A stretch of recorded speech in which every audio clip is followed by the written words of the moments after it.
que je veux. Et avec nous, pour aller plus loin, Philippe Reltien. Bonsoir Philippe. Bonsoir. Merci d'être avec nous. Soyez le bienvenu. Vous êtes journaliste à la direction des enquêtes de Radio France, la cellule d'investigation. Vous avez réalisé une enquête intitulée « La face cachée du patron le mieux payé de France ». Alors pour commencer, Philippe Reltien, êtes-vous surpris par l'arrestation de Carlos Ghosn, directeur général de Renault-Nissan depuis 2005 ? Oui, c'était une surprise parce que personne et rien ne laissait présager que les enquêteurs iraient perquisitionner le siège de Nissan aujourd'hui. Simplement, il y a quelques indices qui pouvaient nous laisser penser que, disons, une succession se préparait, puisque M. Hiroto Saikawa, que nous venons d'entendre, est à la tête opérationnelle du groupe Nissan depuis le mois d'avril. Et cela en toute connaissance de Carlos Ghosn, qui le souhaitait, qui annonçait un retrait progressif de chez Nissan. Vous voulez dire que l'homme que vous venez de citer profite des déboires pour monter un peu plus haut ? Ce que je sous-entends, c'est qu'on préparait la suite chez Nissan. Je n'en dis pas plus. Ouais. Simplement, on sait aussi qu'il y avait des discussions entre Nissan et Renault. En tous les cas, pour ce qui s'agit de l'avenir de la gouvernance de cette alliance, qui est devenue très puissante, puisque vous avez plus de 10 millions de voitures vendues, 4 millions produites, un chiffre d'affaires assez exceptionnel d'ailleurs cette année, et grâce à Nissan qui porte ce groupe à cause de sa puissance en Amérique, en Asie, en Europe. Que se cache-t-il derrière l'image du super PDG que l'on a souvent qualifié d'indispensable, à la fois pour le rayonnement de la France dans le monde, sur le plan industriel, le patron l'a dit, le mieux payé de France selon vous ?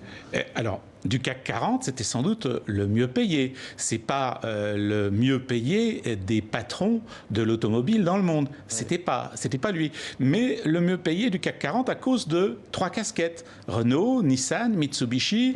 Et donc, on estimait 15 millions d'euros, plus ou moins, ces revenus pour ces 3 casquettes.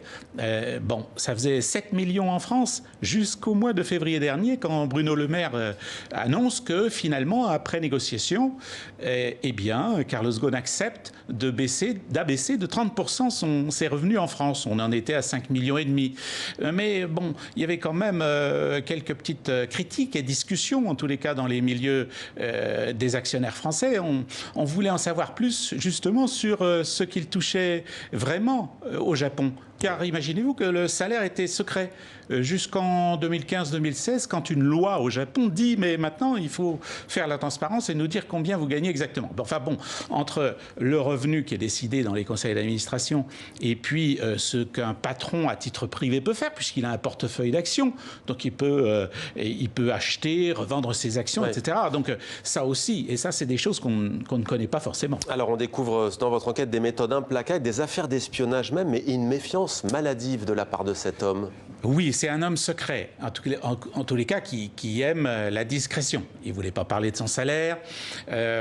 Il a, disons, vite oublié, ou en tout cas tenté de faire oublier ce qui s'est passé. L'affaire des faux espions, vous vous souvenez, en 2010, ça a été une catastrophe de communication. Mais disons que il y a eu aussi dans son entourage proche des gens qui ont sauté. On se souvient du rôle du numéro 2, M. Pellata, qu'il avait accompagné justement au Japon et qui a mené ce miracle là-bas, puisqu'ils ont remonté. Alors justement, Nissan. quelques chiffres. Après plus de 12 ans à la tête du groupe Renault, puis de l'alliance Renault-Nissan, il l'est toujours actuellement. Carlos Ghosn, on le rappelle, dirige 120 000 salariés, 38 usines à travers le monde pour plus de 10 millions de voitures vendues chaque année. Pour vous, c'est la fin, le début de la fin, ou c'était encore trop tôt pour se prononcer ? Est-ce que c'est la chute aujourd'hui ? En tous les cas, au Japon, perdre la face, ça veut dire quelque chose. Et quand on entend que son successeur, à la tête de Nissan, dit qu'il avait accumulé trop de pouvoir, on a l'impression qu'en tout cas au Japon, rien ne sera jamais plus comme avant. Maintenant, il faut attendre ici, parce que vous avez un soutien assez fort dans ce conseil d'administration qui va se réunir aussi. Chez Renault, vous allez avoir ceux qui vont dire « c'est normal, attendons la fin de l'enquête avant de juger. Nous ferions ça aussi chez nous. Attendons de savoir si ce qu'on lui reproche repose sur quelque chose de tangible. On n'en sait rien pour l'instant. Donc n'allons pas trop vite en besogne. Certains vont peut-être sortir du bois pour le condamner parce qu'effectivement, il y a eu des gens perdus en route dans cette grande aventure. Il y a de des Carlos Ghosn. appétits, on imagine, dans cette galaxie. Merci beaucoup, Philippe Reltien, donc de la cellule investigation et enquête chez nos partenaires de Radio France. Merci à vous. Merci beaucoup.